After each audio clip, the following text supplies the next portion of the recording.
What is an electrical fire? An electrical fire is a general word that refers to a fire that started as a result of power outage. A failure or malfunction in the electrical components of machineries can trigger an electrical fire.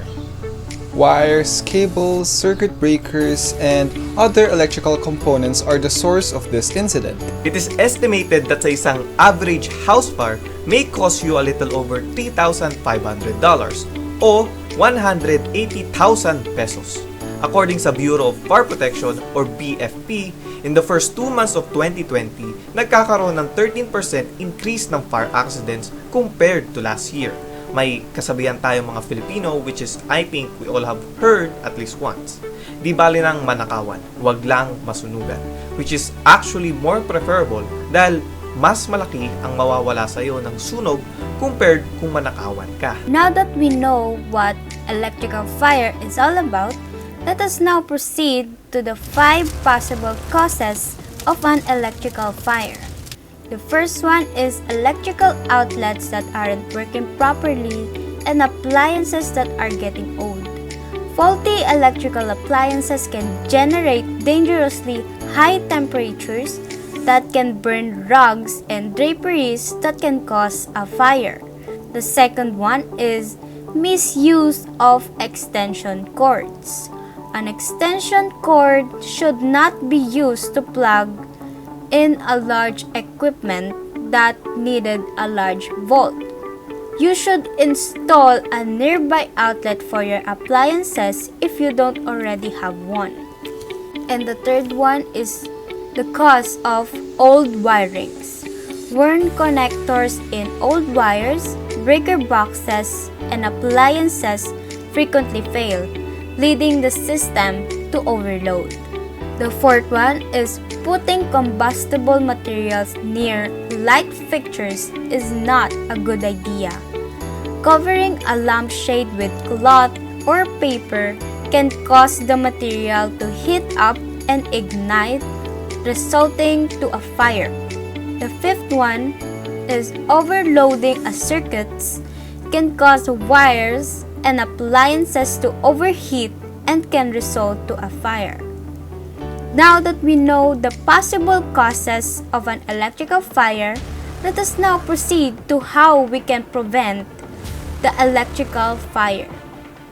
According sa mga experts, most fire accidents are caused by carelessness, which result in accidents. So, how do we prevent this? Outlets should not be overloaded.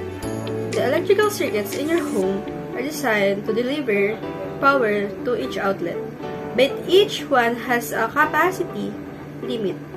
While it may be tempting to just plug in an extension cord, keep an eye out for any overloaded outlets.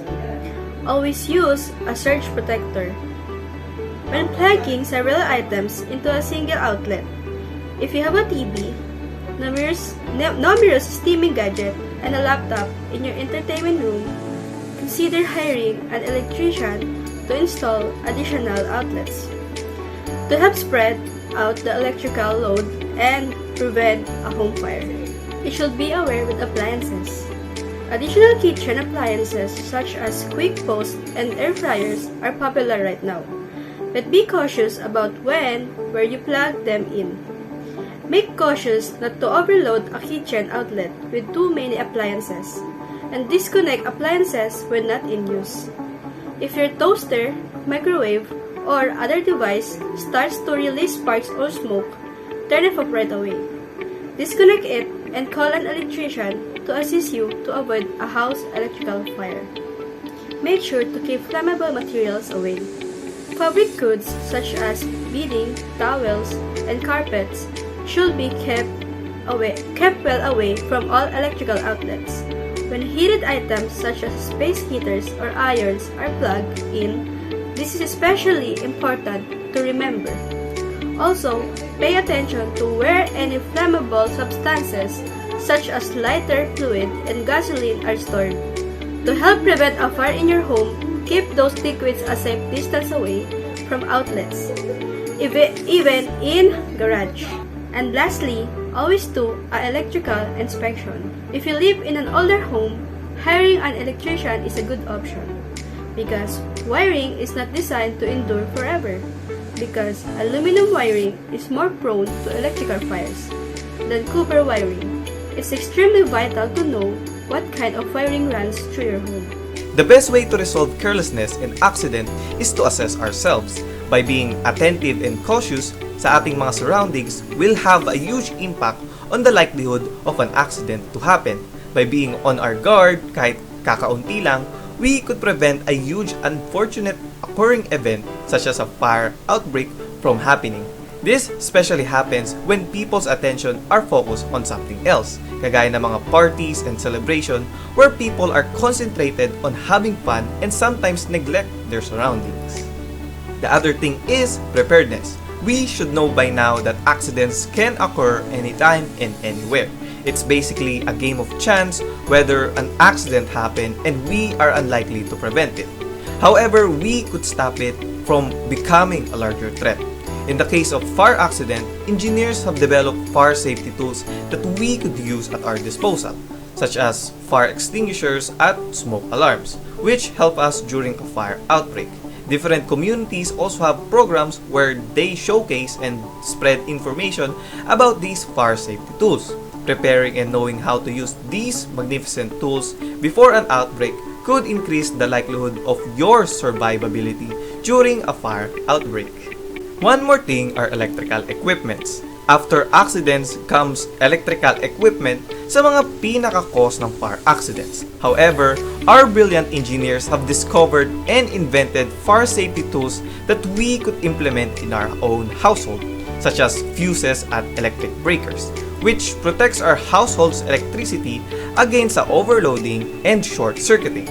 However, hindi natin ito kakailanganin if the electrical equipment are being used properly as intended in the first place. Most fire accidents caused by electrical equipment are said to be from octopus connection, where a fully capacity extension cord is plugged into an outlet, or using a damaged electrical cord or plugs. Both of these examples can increase the risk of fire and other electrical related accidents, and we should avoid doing this as much as possible.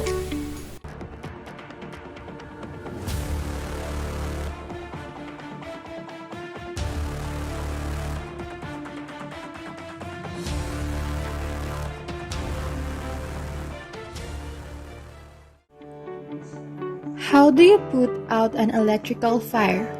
Taking precautions such as system upgrades is a smart way to lower your risk of electrical fires. However, it's important to know best practices should you ever be faced with one. Preparing for how to put out an electric fire, even if you don't have a fire extinguisher, could be the difference between a minor accident and a major catastrophe. Electrical fire extinguisher, it's time to go. After you turn off your house electricity, you have more options to fight the fire. If you don't have a fire extinguisher, a fire blanket will do. Fire blankets stifle the oxygen needed to burn, putting out small fires. If you don't have a fire blanket and you're sure the power is off, you can use water. Douse the fire with as much water as you can, using a large bucket or even the sink spray nozzle. Put your safety first. If an electrical fire is growing quickly and you're not able to turn the electricity off, you need to put your safety first. To ensure that you'll have a backup if you're not able to put the fire yourself, call 911 right away. And be sure to tell the dispatcher that it is an electrical fire. Then before attempting to put out the fire yourself, make sure that you can see two clear pathways to safety. One of those two pathways becomes blocked or unsafe to approach, evacuate immediately. It is not worth it, risking your life. Disconnect the electricity. First, disconnect the electricity to the source of the fire. If an appliance is the source, unplug it immediately. Unplugging it will reduce the risk that the flames will spread, and you can focus your efforts on that one source of fire. If you can't unplug the source, you'll need to disconnect the electricity in your home. Use baking soda for small electrical fires. If the fire began with an appliance or overload cord, once you've unplugged the power source, toss baking soda over the flames. Baking soda contains the chemical compound sodium bicarbonate, which also in Class C fire extinguishers. Never use water while the power is on. Although it may be your first impulse, never use water on any size electrical fire if your power is still on. Water conducts electricity, so if you toss water onto the flames, you are at risk of being badly shocked. How to put out an electrical fire once the power is off. Once you've disconnected the electricity in your house, you have more options to fight for the flames. A fire blanket is a great option if you don't have a fire extinguisher. Fire blankets stifle the oxygen a fire needs to burn. Putting it out entirely is small enough. If you don't have a fire blanket handy and you're confident the power is off, water is now an option. Using a large bucket or even a spray nozzle from your sink, douse the fire with as much water as possible until it is completely out. Prevent electrical fires before they start. To prevent electrical fires from starting, consider an electrical safety inspection if you have any concerns about your electrical system. The experts at Mr. Electric can help you decide which upgrades may be right for your electrical system to keep your family safe.